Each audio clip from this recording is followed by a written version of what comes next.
Welcome foodies. ఇవాళ recipe egg lollipop. అప్పటికప్పుడు curry కావాలన్నా, కర్రీలోకి సైడ్ డిష్ కావాలన్నా, లంచ్ బాక్స్ చేయాలన్నా, స్నాక్స్ చేయాలన్నా ఇంట్లో 2 ఎగ్స్ ఉంటే చాలు బోలెడు భరోసా.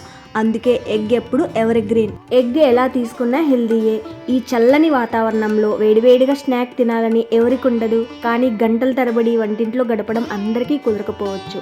అలాంటి వాళ్ళ కోసమే చిటికెలో చేసుకునే ఎగ్ లాలీపాప్ చూద్దామా? చలో. దానికోసం కావాల్సినన్ని ఎగ్స్ తీసుకోవాలి. ఇవాళ అయితే ఒక 6 ఎగ్స్తో రెసిపీ చూద్దాం.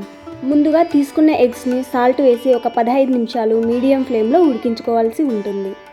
ఆ విధంగా ఉడికించిన ఎగ్స్ని ఒక 10 నిమిషాలు చల్లటి నీటిలో వేస్తే ఈ విధంగా పెంకు ఈజీగా తీసేయచ్చు.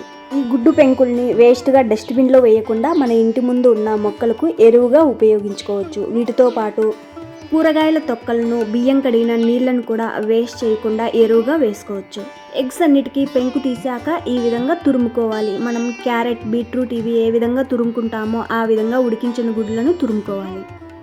ఈ విధంగా ఎగ్స్ అన్నిటినీ తురుముకున్నాక ఇందులోకి ఒక మీడియం సైజ్ ఉల్లిపాయను చిన్నని ముక్కలుగా కట్ చేసి వేసుకోవాలి.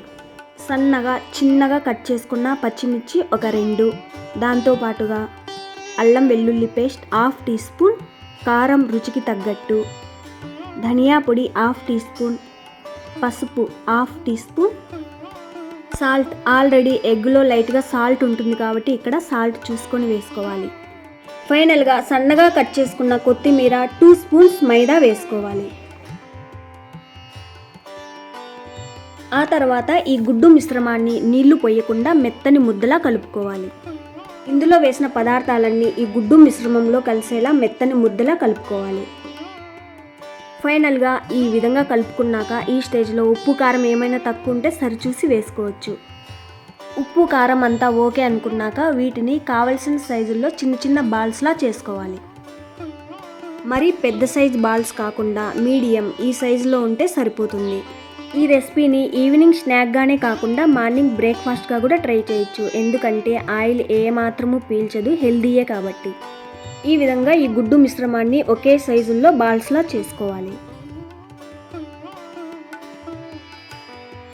ఈ విధంగా అన్నీ చేసుకున్నాక వీటిని పక్కన పెట్టి ఒక బౌల్ తీసుకొని ఒక ఎగ్ కొట్టి వేసుకోవాలి.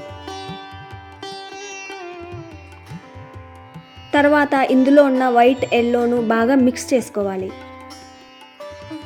రెడీగా ఉన్న ఎగ్ బాల్స్తో పాటు ఈ గిలక్కొట్టిన ఎగ్తో పాటు బ్రెడ్ పౌడర్ని రెడీగా పెట్టుకోవాలి.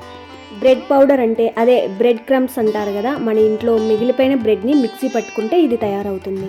ఈ 3 రెడీగా పెట్టుకున్నాక ఇందాక రెడీగా పెట్టుకున్న ఎగ్స్ బాల్స్ తీసుకొని ఇందాక గిలక్కొట్టిన ఎగ్లో ముంచి బ్రెడ్ పౌడర్లో దొర్లించాలి.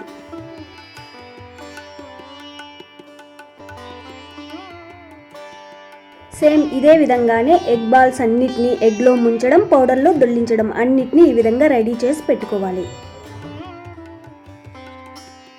ఆ తర్వాత స్టవ్ ఆన్ చేసి కడాయి పెట్టి డీప్ ఫ్రైకి ఆయిల్ వేసుకోవాలి. ఆయిల్ బాగా హీట్ అయిన తర్వాత లో ఫ్లేమ్లో ఈ రెడీ చేసుకున్న ఎగ్ బాల్స్ అన్నిటినీ వేసుకోవాలి. ఇవి వేగడానికి పెద్దగా టైం ఏం పట్టదు, తొందరగానే వేగిపోతాయి కాబట్టి వీటిని లో టు మీడియం ఫ్లేమ్లలోకి మార్చుకుంటూనే వేపుకోవాలని గుర్తుంచుకోవాలి. వీటిని ఈ విధంగానే లో టు మీడియం ఫ్లేమ్లలోకి మార్చుకుంటూ వేపుకుంటేనే లోపల దాకా వేగి పైన క్రిస్పీగా ఉంటాయి. ఈ ఎగ్ లాలీపాప్స్ని ఈ విధంగా ఆయిల్లో ముంచి దొర్లించి డీప్ ఫ్రై చేసినా కూడా ఏ మాత్రం ఆయిల్ పీల్చదు, మన చేతికి కూడా ఆయిల్ అంటదు. నిర్మోహమాటంగా మార్నింగ్ బ్రేక్ఫాస్ట్గా ట్రై చేసేయచ్చు. రుచికి రుచి, ఆరోగ్యానికి ఆరోగ్యం. చూడండి, ఈ విధంగా ఎర్రగా వేగితే సరిపోతుంది. మరీ ఎక్కువసేపు వేయించుకుంటే బయటికి తీసాక ఇంకొంచెం కలర్ చేంజ్ అవుతాయి. ఎగ్ బాల్స్ వేసేటప్పుడు ఆయిల్ మరీ ఎక్కువ హీట్లో ఉండకుండా చూసుకోవాలి, లేదంటే వేయగానే తొందరగా రంగు మారిపోయి లోపల వేగకుండా మాడిపోతాయని గుర్తుంచుకోవాలి. అంతే, రెడీగా పెట్టుకున్న ఎగ్ బాల్స్ని గిలక్కొట్టిన ఎగ్స్లో ముంచడం, బ్రెడ్ పౌడర్లో దొర్లించడం, ఆయిల్లో వేయడం, లో టు మీడియం ఫ్లేమ్లలోకి మార్చుకుంటూ ఎర్రగా రంగు మారాక టమోటా కచప్తో సర్వ్ చేసుకుంటే మీ పొట్టలకి ఈ లాలీపాప్స్కి 100% న్యాయం చేసినట్టే.